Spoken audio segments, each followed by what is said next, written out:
दोस्तों चैनल को like share और सब्सक्राइब करना ना भूलें। Hello friends, welcome back to my YouTube channel. सुबह का समय था। घड़ी में अभी 5 भी नहीं बजे थे, लेकिन घर की बहू अनुपमा की आंखें खुल चुकी थी। धीरे धीरे उठकर उसने अपने घुटनों को सहलाया। रात भर की थकान अभी भी उसके शरीर में थी, लेकिन आराम करने का समय उसे कहाँ मिलता था। अनुपमा उठ गई क्या? रसोई में आ जा, बहुत काम है। सास शांता देवी की तेज आवाज पूरे घर में गूंज उठी। अनु ने धीरे से माँ जी कहा और बिना कुछ खाए पिए रसोई में लग गई। आज घर में मेहमान आने वाले थे। पूरा घर जैसे युद्ध भूमि बना हुआ था। कभी सब्जी काटो, कभी आटा गूंदो, कभी मिठाई बनाओ, तो कभी बर्तन साफ कर। सुबह के 5 बजे से काम शुरू हुआ और देखते ही देखते 10 बज गए। लेकिन अनु ने अभी तक एक निवाला भी नहीं खाया था। उसका पेट सुबह से ही खाली था। धीरे धीरे कमजोरी उसके चेहरे पर साफ दिखने लगी थी। हाथ कांप रहे थे। आंखों के सामने हल्का हल्का अंधेरा छाने लगा था। उसने सोचा अगर मैं बस 2 बिस्कुट खा लूं तो शायद थोड़ा ठीक लगने लगे।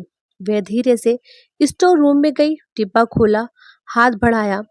उसने 2 बिस्कुट उठाए ही थे कि पीछे से जोर की आवाज आई, वाह महारानी, बहुत खूब।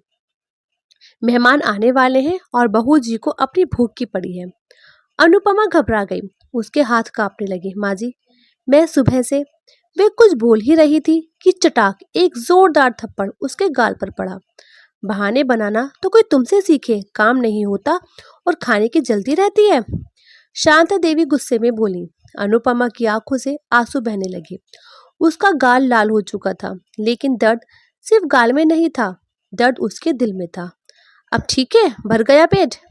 शांता देवी ने ताना मारते हुए कहा। अनुपमा कुछ नहीं बोली, बस चुपचाप खड़ी रही। उसी समय दरवाजा खुला।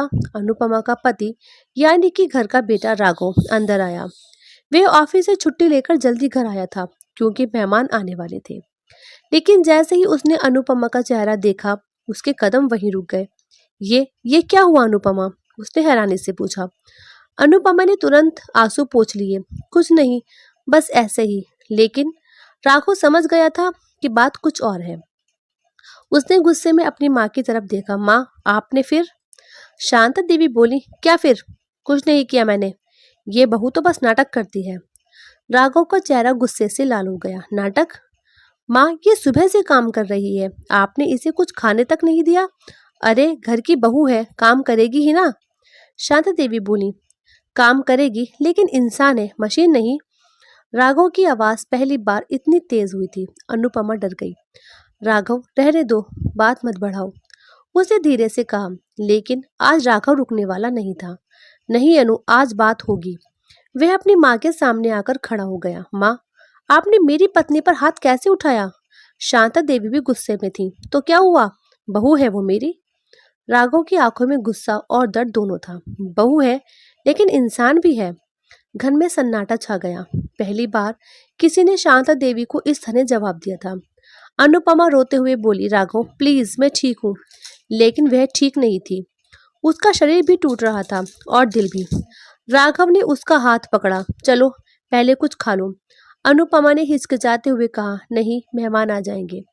राघव ने पहली बार सख्ती से कहा। पहले तुम, बाकी सब बाद में। उसने खुद रसोई में जाकर प्लेट में खाना परोसा। अनुपमा के सामने बैठकर बोला, खाओ। अनुपमा के हाथ कांप रहे थे, लेकिन इस बार डर से नहीं, भावनाओं से। पहली बार किसी ने उसके लिए खड़े होकर आवाज उठाई थी। वे धीरे धीरे खाने लगी और उसकी आंखों से आंसू गिरते रहे। उधर शांता देवी दूर खड़ी ये सब देख रही थी। उनके चेहरे पर गुस्सा था, लेकिन अंदर कहीं कुछ हिल भी रहा था। क्या सच में उन्होंने गलत किया था? लेकिन उनका अहंकार अभी भी जिंदा था। आज बेटा बहू के लिए मुझे सिखाएगा, उन्होंने मन ही मन सोचा। उन्हें नहीं पता था आज का दिन उनके जीवन को बदलने वाला था। दोपहर का समय हो चुका था। घर मेहमानों से भर चुका था। हंसी मजाक, बातचीत, चाय नाश्ता, सब कुछ चल रहा था। लेकिन इस भीड़ में भी एक इंसान पूरी तरह अकेला था।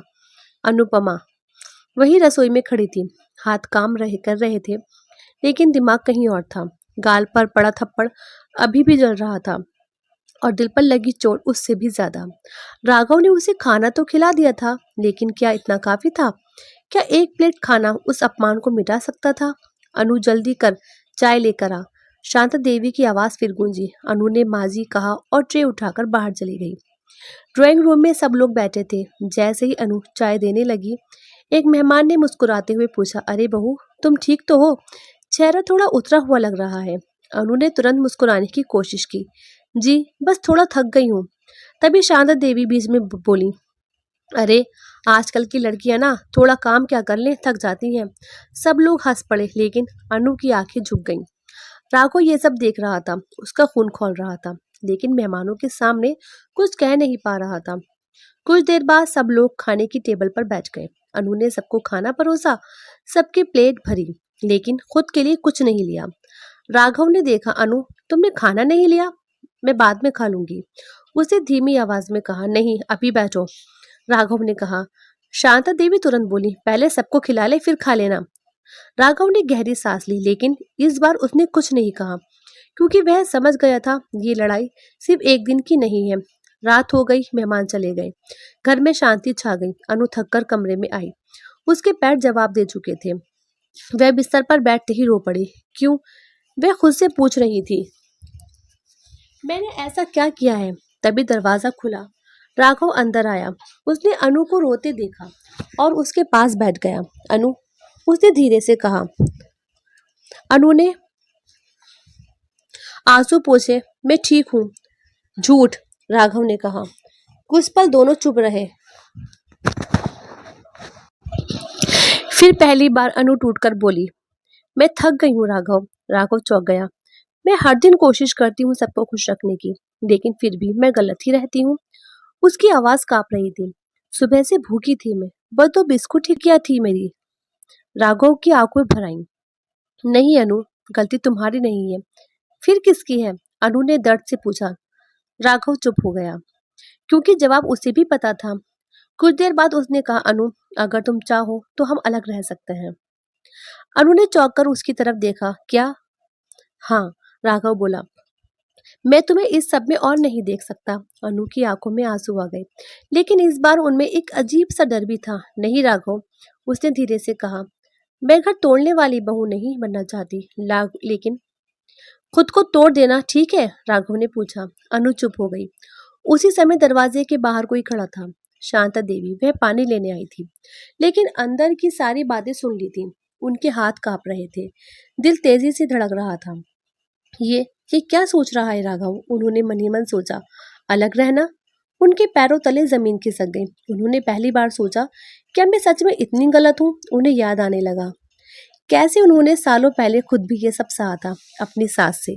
तब उन्होंने मन में ठान लिया था, मैं अपनी बहू के साथ ऐसा कभी नहीं करूंगी, लेकिन आज वही सब वो खुद कर रही थी। उनकी आंखों से आंसू निकल आए। अंदर अनु और राघव अब भी बात कर रहे थे। मैं बस थोड़ा सा सम्मान चाहती हूँ, अनु बोली। थोड़ा सा प्यार? इतनी बड़ी मांग क्या है मेरी?